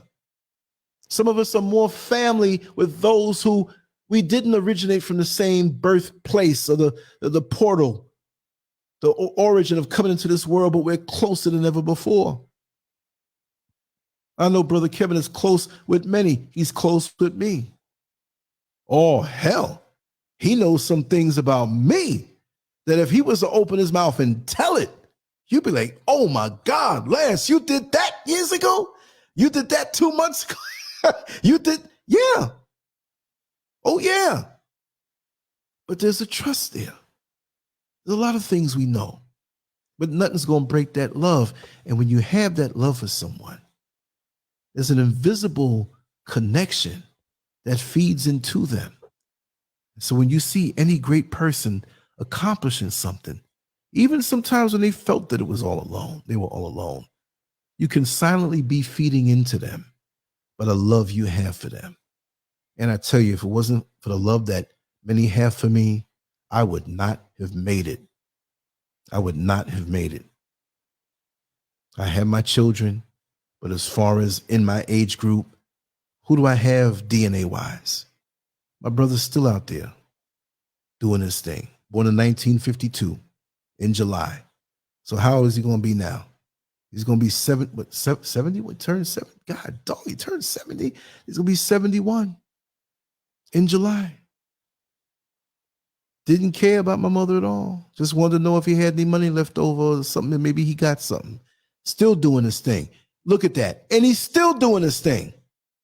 As much as she cared for him, and he would use her hope against her, taking pictures in front of church with somebody he went to the service, or he needed money to enroll in his class and go take it straight to the crack house. And I'm saying it this way, she transitioned. We know that there's different levels to our existence. That's my personal feeling. But I'm going to say it the street way. She dead and gone, and he's still carrying on with his foolishness. So her energy spent on him, I guess in her mind, as a mother should, there should be a cutoff point. She would have been one of the greatest operatic voices you would have ever heard. But because of him and her love for him, you would never know that. So be careful how people play with your feelings to make you abandon your mission to take over and subsidize their hopeless mission, which any mission shouldn't be hopeless, but in their mind, they ain't going to do nothing. They're going to use the potential to get your energy and take you off course. I'm not doing that. You have to be relentless to pursue in this world, because the minute, and I'm going to say it this way, the exact minute You step out the door, everything is coming at you to take you away from what you got to do. Somebody really needs you, you're going to help them, yes. But even beyond that, the minute you open your eyes, here come the negativity. Most of us fall asleep with the phones in our hand or not too far. And before we wipe the stuff about the corner of our eye, we got the phone in our hand. Before we get up to pee, your bladder's full, you grab the phone, peeing and looking at the phone. And the negativity comes to hit you. Some news, somebody flossing, trying to make you feel bad because you don't have the same things they have. Somebody asking you a question about somebody else, trying to pull you into that and captivate your mind. No, I ain't doing it. I got super filters. Yes, I grab the phone and I look at what I need to do for that day to be aware of what's in the world, to know what to address. And it has to be an angle. I ain't no reporter because I'd be here all day. I hit it and quit it. That didn't sound right, but I'm talking about my stuff on the internet. I hit it and quit it. You know, when a person says the stove is hot and they take their hand and they touch it quick, boop. Yeah, I can feel it's hot, but you don't know how hot it is until you lean your hand and stay there. Then you know what burning is all about. So that's how I do my endeavors. I focus, I get in, and I move along. And I don't let it affect my mind. And I'll get up to go pee, but I'm not going to get up. If I pee, I'll come back. I'm going to lay there until my divine downloads come to me, what I'm going to do that day. It may not be an exact thing, but generally, I'm going to go here, 2 o'clock. I'm going to be free by 4. I'm going to do this. And sometimes I'm interrupted. But a quiet voice from within says, no, do it this way. It's more efficient. Save that for tomorrow. Wow, that's better. I'll do it that way. And you know what? It always works out fine. I didn't freak out today when I was doing my moves and didn't do a show yet. Look, we did one tonight. This wasn't no 15-minute, hour and 30 minutes. I'm good. I'm going to sleep good tonight. And I'm going to get up just as enthusiastic because I know there are things for me to do. And you have to know this. You have to know that you're not all alone. You have to know that you're part of this universe. And when you start to pursue certain endeavors as it pertains to what you have inside of you, there's a call going up to the universe that they're going to meet you halfway. And it may not be today or tomorrow, but you keep pushing and pushing. If it's for you to do, and it's something righteous from within, you're not doing this to be a weapon. Let's talk about it. Guys, some guys go to the gym, not just for health or to get their body right for themselves. When I get my body right, I'm going to get all the girls. Now you don't weaponize your endeavor. Now it's for something carnal. And when you catch that injury, you wonder why you're not allowed to train no more because you were doing it for the wrong reasons. The same thing with some young ladies. They go to the gym to weaponize their body. I want to have such a night.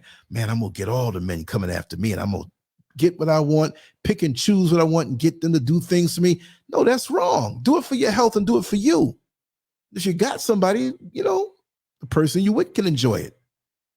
So be careful of your own motivations and you seeking to shine. Are you seeking to shine in 2023 because you want to get back at somebody? Well, I'm going to get that car and I'm going to drive past them and they broke up with me last year, but I'm going to show them. Then you didn't took the good thing out of what you're supposed to be doing. And a lot of us do that. And we're not even aware of that. Do what you need to do in your lane. And let the Most High take care of any revenge or whatever. You should not weaponize your talents and your abilities. I remember back in the day, it was late 1980s. People didn't know. Everybody didn't know I could draw, right? So I could always draw. That's just something I could stop for 20 years and come back and do it. There was a guy in a restaurant, a waiter, and he was a prick. He was rude and I thought it was a racist thing. But when I saw how he dealt with other people of his own, he was just an overall prick. And he was so rude to me. I'm crazy. I got a hold somehow. I think my old girlfriend had a magic marker in her pocketbook, and I shouldn't have done this. I went into the bathroom. I told her I'm going to sit in there for about 15 minutes. She said, well, your stomach is messed up. I said, nah, I got something to do. She said, don't go. Don't do anything, get in trouble. But I wasn't that kind of guy anyway, really and truly. I sat down on that bowl, didn't have to do anything. I drew a picture of this guy because I studied his face. Oh, I'm sorry. I'm going to tell it. I drew a picture of him on his knees with a big penis in his mouth. it looked just like him. It did. I didn't have no phone to, you know what I mean? We got out of there. I didn't give him no tip. He was mouthing off about not getting a tip. And somehow he felt it was me. I don't know how. Because we got like a block and a half away. Hey, you damaged property. You drew that picture, huh? I said, man, I don't know what you're talking about. Who are you? You just left the restaurant. I said, no, I didn't. There was no cameras that day. You know, it wasn't that terrorist kind of society that we had. He was mad. He ran and he was running toward me. He didn't get too close because, you know, I would have got him. He slipped. He had some old slippery black, you know, shoes, and they were slippery on the way. He slipped and fell, and his paperwork flew. Ah! He was yelling. Man. I went back to that restaurant too a couple months later, and he wasn't there anymore. Evidently, he got fired or he couldn't come back. But I talked to one of the guys that worked there. I kind of half knew him. I said, man, there was a guy that was a prick. He used to work here, right? He said, yeah, man, you know, it was funny, man. Somebody came up in here and drew a picture on the wall. I couldn't even tell him it was me. Oh, I tell you one thing. If we had cell phones like that back in the day, somebody would have took a picture of that, and he would be haunted for the rest of his life as a waiter. You know, be careful who you treat. I had to say something a little funny before I end off. But yeah, I've had a lot of mischievous things that I can tell you. And even if I passed away in transition and Kevin was left behind me, he would tell you some things about me that you wouldn't believe. It's just funny. That's just the way it is. But I always had fun in doing what I did. But I always got the last laugh. That was the one thing I had to struggle with, whether it was a joke or a drawing. I'ma get you. Anyway, I just want to say I love you all very much. Thank you so much for being who you are. And oh, I want to tell you, you know how it is with me on this show, right? I always play that song, White Man's Heaven is a Black Man's Hell. I found part 2. I found it. Because was part 2 the one I was playing? I'm not sure. But the version I was playing was not really my super favorite side. So I found the other one, and it was a little clearer, it had some scratches. I'm like, I got to play this. Because that was the side I was always playing. Now I assigned it to certain buttons here, and I can't really tell you which is which. So I'm going to play both versions, but you're going to hear a version most likely that you didn't hear before, and that was my favorite version. And I think this is this one here, but I'm going to sign off. I want everybody to, if you haven't, download the LANCESCURV app. I've been working on it hard. I put 2 or 3 more categories in there. And Brother Yappo, I want us to do some videos, man, so we can get a couple up under our belt where we can get a playlist where we can go and put you on the app too. And everybody else who wants to get down on y'all, you've been giving me the phone calls. It's been beautiful. Everybody, young and old, you know, people from before, whatever. If you don't see certain people that I don't put in the app, it's because they jacked up really bad. Okay, but I don't do the drama. But if you don't see them, there's a reason why they ain't there.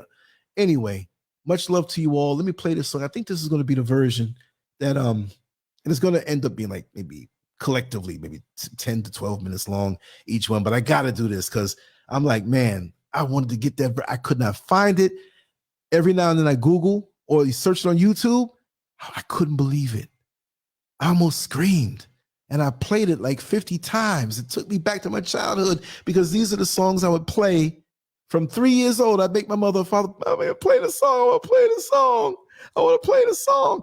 That's why I am the way I am. I got that side of me, you know. So you a pregnant black woman. You pulled the plow like a horse, like a dog, even a cow. I got in trouble in school and I kept saying that. I said, that's history. Isn't that the way it was? You talking about slavery? Miss Finkelstein didn't like that. But see, Finkelstein. So it ain't Kanye West who had problems with them people. I was the original one. Trust me. Anyway, much love to you all. Thank you for being here. Everybody, so many names now. Yes, I'm going to play it. And I'll let you know if this is the other part that you didn't know. Let me play it now. And we'll be back tomorrow with some more stuff. But like, share, and subscribe. You know that. And if you're new here and haven't downloaded the app, go to Google Play or the App Store and download the LANCESCURV app. Just search LANCESCURV on those, and also Amazon. And you'll be connected. I put everybody with a button.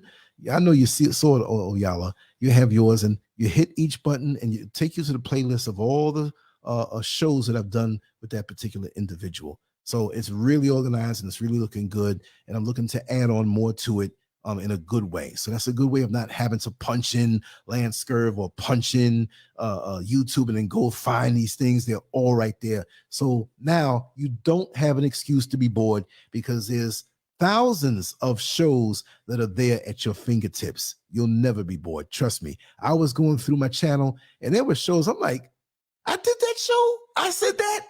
That's not a brag thing. I'm just saying that you climbing a mountain and you're ascending and you look down, you're like, man, I got pretty far. But you know what? It inspires me to go further, because my motto is, and I'll shut up after this, I like to finish each year out strong. I like to start each year out strong. I like to have a strong middle and maintain all in between in a very aggressive manner. Even sometimes when I coast, I still have momentum. So every day is a building block to creating your beautiful new reality or accomplishments. Don't waste no time. Even if you don't have the money, you can read about it. You can go on YouTube and learn about it. Whatever it is you want to do, the sky's the limit. And I'm looking forward to extracting more greatness out of myself this coming year, as I have this year. Every year that comes, and that's just an artificial measurement. It should be every day you wake up that you're reaching out to accomplish your goals. Here we go with the music, y'all. Enjoy.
John Hawkins showed up in our country, telling us of a land filled with luxury. He said, black man, follow me to America. There you'll find more gold for your labor. Our foreparents were tricked onto his boat. Since that time we've been wrestling with the goat. We landed here in Jamestown, Virginia, 400 years to suffer. So my friend, it's easy to tell, white man heaven is black man hell.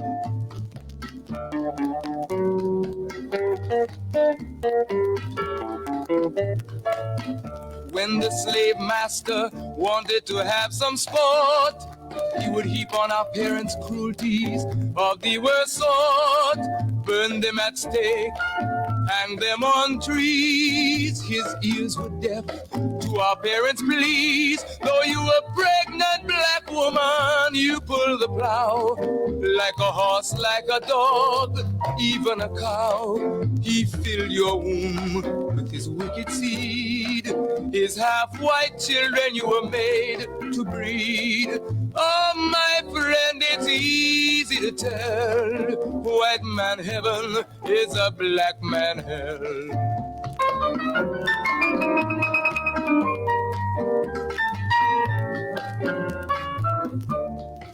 So-called Negro, open up your eyes. Black man everywhere is on the rise. He has kicked the white man out of Asia, and he's going fast out of Africa. With every ounce of strength and breath, his cry is give us liberty or give us death. The whole black world has their eyes on you to see what the so-called Negro is going to do. So, my friend, it's easy to tell. Our unity will give the white man hell.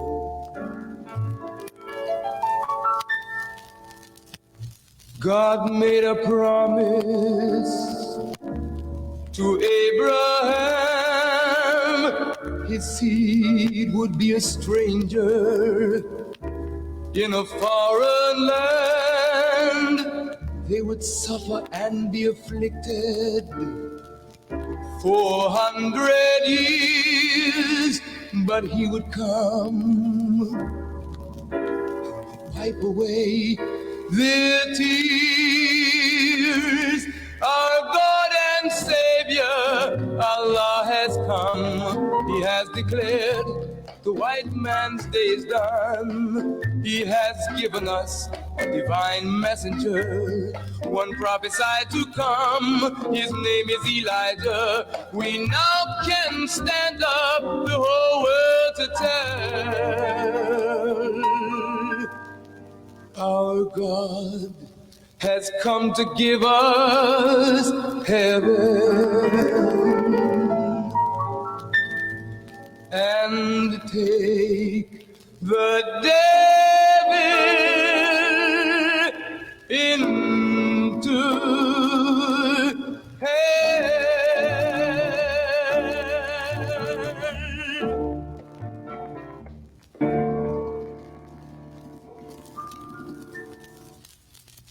Now I'm gonna play the same version you're used to, but it's not different, but it's like he was in the studio or recording it with the instruments around, but it's a slightly different one. Most people wouldn't even notice it. It's almost, but I know I've been listening to this song for what now? Almost 57 years, y'all. So it's not a day that's gone by where I haven't played it, except for a couple months when I actually had it packed. When I moved away from Queens and I sold my house, I had temporarily put some stuff in the crawl space up under the front porch, magazines, records and stuff, and sealed it off when I was selling the house and forgot to take those things out. So they can quite possibly still be there, and it was the original record that we had. But I always had to listen. I would pitch a fit if my parents didn't let me hear that song. And we had one of those consoles that you can slide back the side with the radio and slide back the side with the record player. And it had a little bulb in there. And I would clasp my hands and put my chin on it and watch the record turn around while it played. And they knew. It got to the point where, and this is before we even moved from Manhattan into Queens, they knew when it was bedtime and they didn't want to fuss out of me, they would start playing the song. I may not have wanted to go to bed, but that song was candy to my ears, and it opened up my imagination. And with the things they taught me about the world, and I didn't have to be shocked about certain things, it equipped me. But that's in my soul. That song there is in my soul.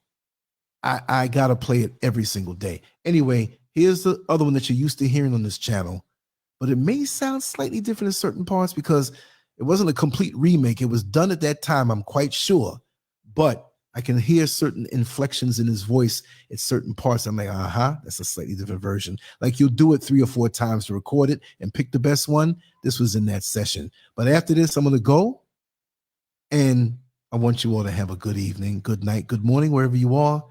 And I will be back tomorrow. I like these kind of shows. I can just be myself and we can vibe. So anyway, listen to it and enjoy.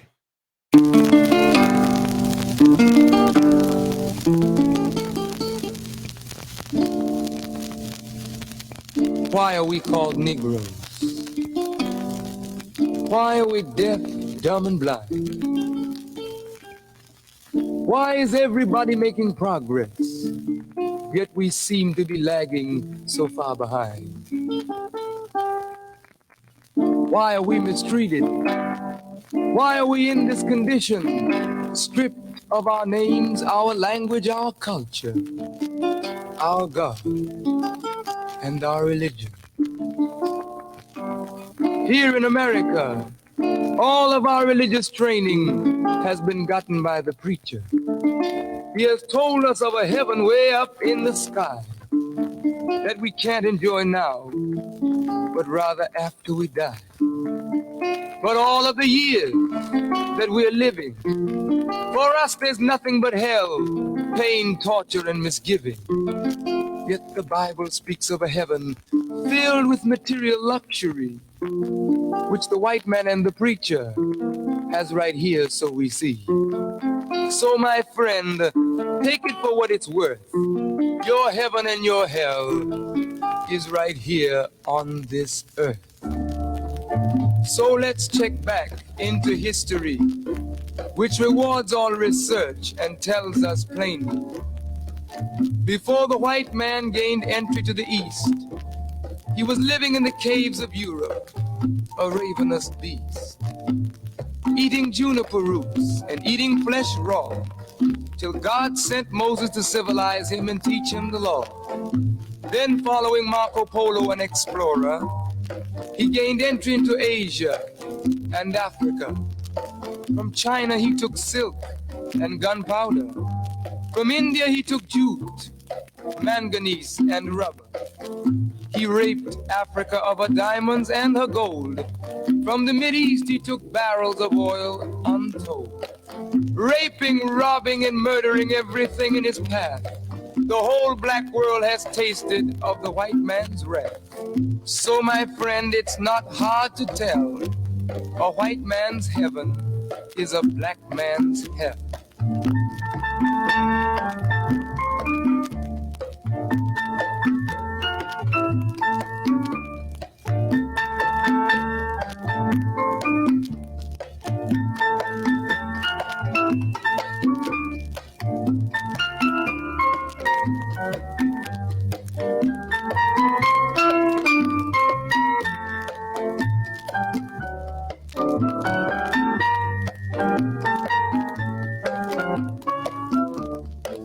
Before we came to America, we were living in the East.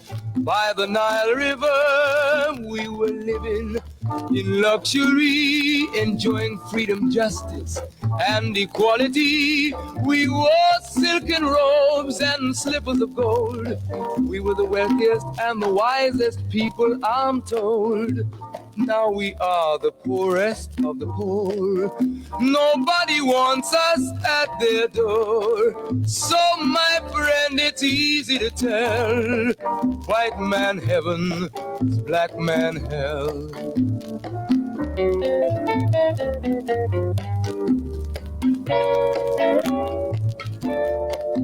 When the white man came to America, he told the Indian, I am your white brother. He said, red man, I'll treat you the best.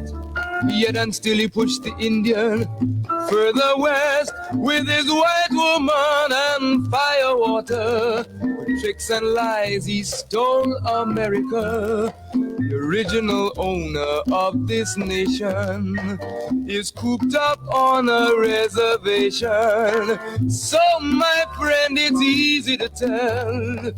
White man heaven is black man hell.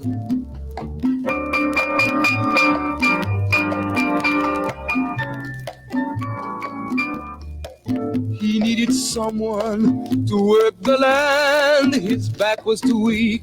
He needed you, black man, so he commissioned Sir John Hawkins to commit the world's most grievous sin, to take a man who's born to be free and bring him down to slavery, to sell a man as merchandise, on his body put a price. Oh, my friend, it's easy to tell, white man heaven is black man hell.